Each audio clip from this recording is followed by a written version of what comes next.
everyone, Lynnette Rouse here with the Andy Daniel Realty Group, and today we're going to talk about what in the world happened in 2020 and what the outlook is for 2021. You don't want to miss this, so stay tuned.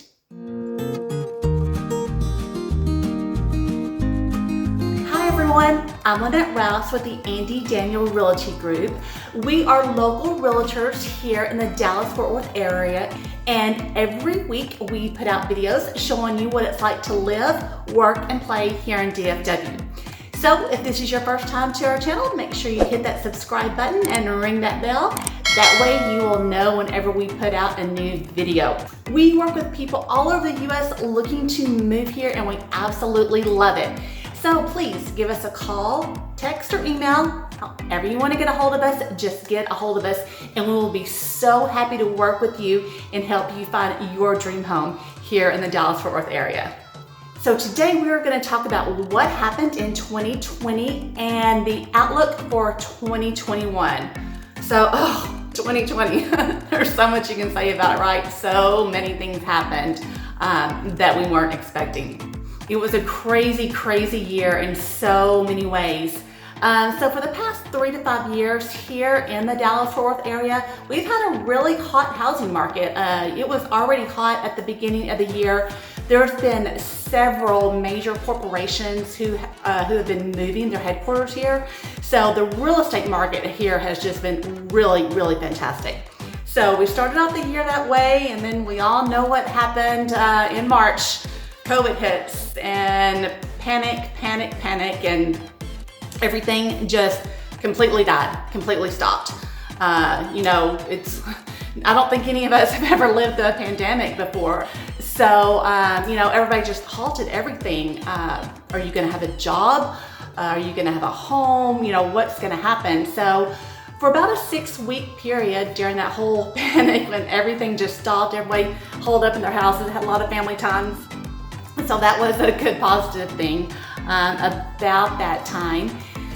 But then after about 6 weeks, people started, I think the massive panic fear was over, and people started making plans for what they were gonna do with their life, and the real estate market just hit hard again. So people have now kind of readjusted their priorities, and they're thinking, okay, maybe you had a job where you went into the office every day, and maybe now you are going to be working from home for no telling how long, or maybe you've decided that you want to keep your kids out of the school building and keep them virtual. So now you're working from home, the kids are working from home, everyone is always at home. So hey, let's buy a new house, let's buy a bigger house, let's maybe buy a smaller house.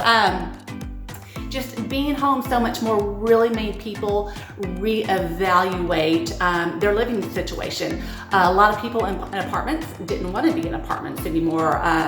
Maybe they didn't want to be that close to people, or maybe they just wanted something bigger with the yard.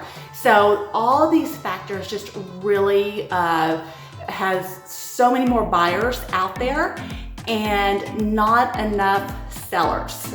So for the past, 6-9 months, we've had just another new explosion in the housing market.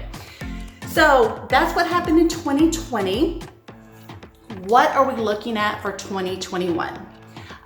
So what we have going on now, we still have a ton of buyers out there in the market, and very, very low inventory and really, really nice low interest rates.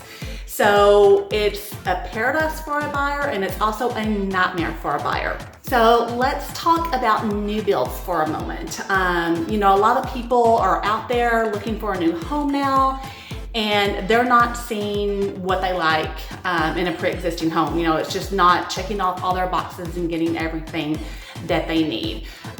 So a lot of people are turning to new builds, which new builds are great. Absolutely, I love new builds. Or who doesn't want to live in a brand new home that no one's ever been in before? They're fantastic.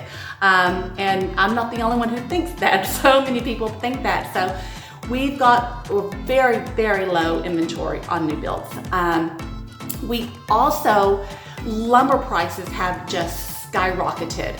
If you were lucky enough to contract on a new build in 2020, in the past couple of months, great for you, because you got a really good deal and you are going to be walking into instant equity. Now it's just builders are doing everything they can to keep up. You've got the spike in lumber, you've got a shortage, you've got labor shortages. The supply chain is just all backed up, and that's not even just in new houses, that's with everything. But builders, are having, it's just taking a lot longer for them to get the supplies they need to build a home, to get the windows and the appliances and all that. I don't know if you've had an appliance go out in the past few months since COVID hit, or needed to buy one, but good luck with getting next day delivery, because it is taking months now to get refrigerators, dishwashers, things like that. So the time to build a new build, which maybe before you could have done in maybe 4 to 6 months, now you're looking at 9 to 12 months. So you really, really, really need to take that into consideration if you're thinking about moving here, because it's probably going to take a longer period of time than what you're thinking. There's such a low inventory on the new builds, on a new build home. It used to be, before COVID hit, you had about 3 months of inventory, which is pretty nice. It's still a little on the low side, but still a pretty nice supply of inventory to have. Now it's only 1.7 months. So that's just, 8-9 weeks. It's really, really short. You used to be able to go out and find a spec or maybe something in the process and just get moving on it and get it going. And now that is getting much, much harder to find, because everything the builders have is just flying off the market. And we're talking days, if not even hours. You're not looking at weeks or months anymore.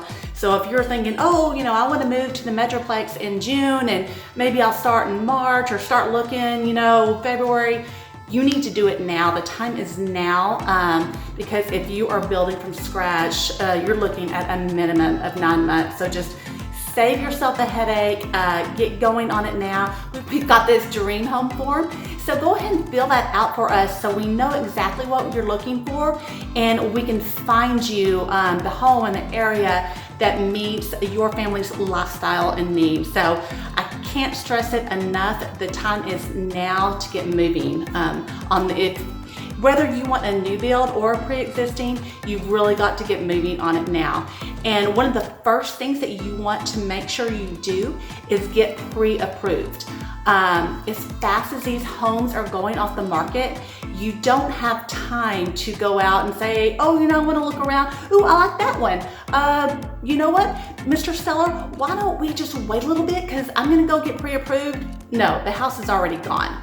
So get yourself pre-approved now, and then that way when you see exactly what you want, we can move on it immediately. With pre-existing homes, we are seeing so many multiple offers now. Prices are going, $20,000, $30,000, $40,000 over asking price. So that's another reason you've got to be ready to pull the trigger and go as soon as you find what you like, because if you don't do it, someone else is going to do it, and they are going to get your dream home and the home that you want for your family. So again, make sure you fill out our dream home form. That way we can customize a plan for you, help you find exactly what you need, the area you want to be in. The Metroplex is a really, really large area. So that's always probably the first thing we want to do, is find out which part of the Metroplex fits your lifestyle and where you want to be, and then get all the requirements for you that you need in your new home. How big do you want it to be? 1 or 2 story? If we have that information from you, then we can kind of guide you and show you the areas that will suit your family's lifestyle. So, and if you are planning on selling your home in 2021, maybe you need something bigger, or decided, you need to downsize now, that's fantastic too. Make sure you have a plan. Know where you want to go. Don't put your house on the market and then start thinking about it, because your home is going to sell very, very quickly. Fingers crossed, hopefully, if it's in relatively good shape. The homes for sellers are just really, really flying off the market now. So once again, make sure you fill out that dream home form and we can get you on your way into finding a home here in the Dallas-Fort Worth area. So I hope you've enjoyed this information. I hope it's been helpful and beneficial to you. And until next time, take care.